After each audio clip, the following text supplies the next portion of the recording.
Hi, Charles Norman here again with you, President and CEO of Professor Q Sports Solutions. Now, in this section of the website, we're going to concentrate on the beginning years for your young athlete. We're going to concentrate on the ages from 5 to 7 years old and some of the things you want to be thinking about and some tips and some advice we'd like to give you to make sure your child gets off to the right start. Again, don't forget our formula for sports success, for youth sports success. Number one, real game time, real playing time. So don't get caught up with the nonsense of sitting on the bench, have your child sitting on the bench to be on some great team or to learn how to play and all that kind of nonsense. Your kid needs to play. Number two, try to get them quality training. You can be with the coach at these early years. I don't know if I pay a lot of money to have them being trained until you find out if they're really even going to be liking the sport that they're participating in. And number three, whatever they do, they're going to have to work out at home. So you got to do a little extra. You can't simply take them to practice, take them to the games, and then go home and forget about it for a week until the next practice or the next game. You really do need to put in a little bit of extra work. Now, having said that, let's go over the normal scenario for parents when they first sign their kids up to play youth sports. So you go in a few months before the season is even going to start and you sign them up at the local park or wherever the sign-ups are. And then there's a couple of months in between the sign-up time and the first tryout or practice or whatever scenario, depending on the level that they're going to play, before anything even happens. So now for most parents, the assumption is my kid really doesn't need to know that much about the sport. I'll get them a ball or a glove and a bat, and we'll go out and we'll throw it around a little bit just so that they're familiar. They won't be complete novices. But for the most part, parents believe that the coaches are going to be able to train their kid and get them up to speed and ready to play. But here's what really happens. The kid goes out and it's that you sign up and you get your date to come out, and there's usually a tryout.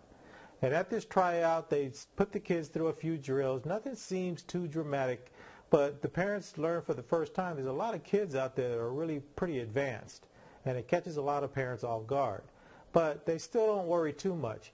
Then the coaches go back, and usually they hold a draft, or depending on the league, because they want to try to even things up as much as possible, they'll pull names they'll rate your kid from 1 to 5 or 1 to 10, and they'll try to even the teams out as best they can.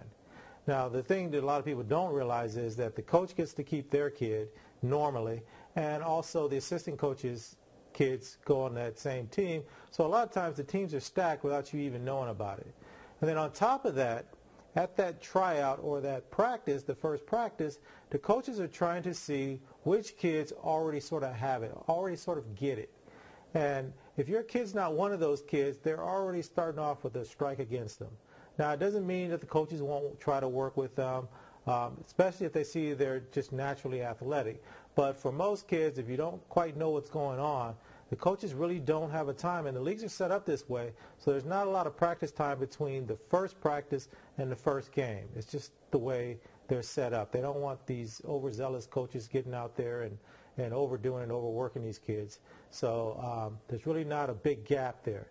So most of the time, depending on the sport, the coach is concentrating on the players learning plays and learning the basics, and then taking the best players, and those are going to be their key players. So if you, as you go through this section, you'll start reading a bunch of articles. Now, a couple of things that I really want to highlight, and I put these 3 articles up first. I talk about choosing the right sport. You can read about that. But at this age, I think kids should try multiple sports and see which one fits them the best. But there's a really good section in there about how to give your kid the best chance of being good at a particular sport. The second thing I talk about is an early start, give you a head start. If you can give your kid a head start, and you really want to read that article because it tells you some of the things that you can do to give your kid a leg up on a competition, basically, as they go out. And then I have another article that I put up right away about the differences between rec ball versus youth leagues versus club and travel, and some of the things you want to think about. Now, at this age, especially at 5 or 6, I see absolutely no reason to try to go into travel or club ball. It doesn't even make a lot of sense.